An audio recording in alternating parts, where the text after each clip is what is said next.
तो जय हिंद एवरीवन, मेरा नाम है जतिन और स्वागत है आपका जियो अफेयर्स में। आपने न्यूज़ में देखा होगा कि एक साल पहले जो कतर ने हमारे 8 एक्स नेवी ऑफिसर्स को अरेस्ट किया था, कल ही कतर के कोर्ट ने उनको डेथ पेनल्टी की सज़ा सुनाई है। देखो, कई सारे क्वेश्चन होंगे आपके माइंड में कि ये वहाँ पर क्या कर रहे थे, इसके कनेक्शन को किस तरह से जोड़कर देखा जा रहा है। मैं आपको शॉर्ट और ईजी वे में सब बताता हूँ।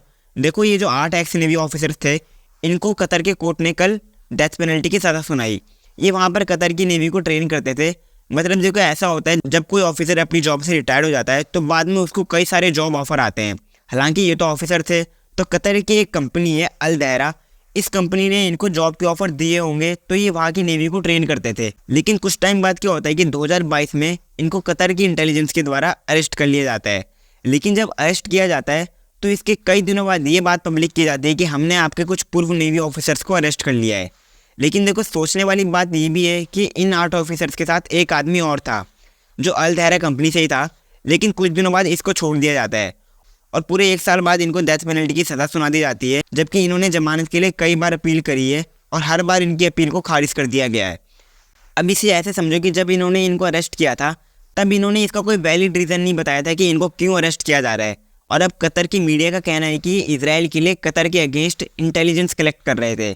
यानी देखो, इजराइल क्या करता है कि उसकी सिक्योरिटी को कोई थ्रेट ना हो, इसके लिए सारे गल्फ कंट्रीज में जासूसी करता है।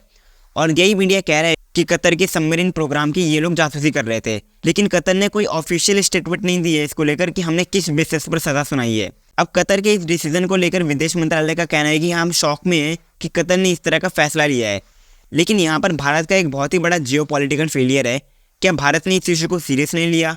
क्योंकि भारत की आज के टाइम पर जो दुनिया में पॉजिटिव इमेज है, इस पर काफ़ी क्वेश्चन उठेंगे और हम तो यही उम्मीद करेंगे कि सरकार हमारे इन पूर्व नेवी ऑफिसर्स को वापस लेकर आए।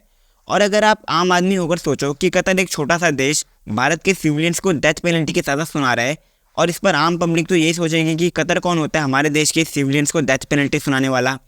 अब थोड़ा सा कतर के बारे में भी समझेंगे। कतर खुद को कहता है कि वो टेरर के सख्त खिलाफ है, लेकिन कतर में टेररिस्ट खुलेआम घूमते हैं। बताता हूँ कैसे। हमास, जिसने इजराइल पर अटैक किया, इसके ऑफिस कतर में है। हिजबुल्ला, इसके ऑफिस कतर में है। और भी कई सारे टेररिस्ट ऑर्गेनाइजेशन जिनके ऑफिस कतर में है। मतलब कतर टेररिज्म के लिए एक सेफ प्लेस है। कई सारी आतंकवादी मीटिंग्स होती है यहाँ पर। लेकिन कतर खुद को कहता है कि हम तो मध्यस्थता करवाते हैं, हमारा टेरर से कोई लिंक नहीं है। और वेस्टर्न कंट्री से जहाँ ईरान को क्रिटिसाइज करते हैं टेरर को लेकर, वहीं उनको कतर पर भी अपना फोकस करना होगा, क्योंकि सारी जो टेरर फंडिंग होती है ज़्यादातर कतर से होती है। और वहीं इजराइल वॉर में भी कतर खुलकर इजराइल के अगेंस्ट आया है। और अब देखना होगा कि भारत कतर के साथ इस इश्यू को लेकर किस तरह से रिजॉल्व करता है। और अगर आपको जानकारी अच्छी लगी हो तो चैनल को सब्सक्राइब कर देना और वीडियो को लाइक कर देना। तब तक के लिए जय हिंद, जय भारत।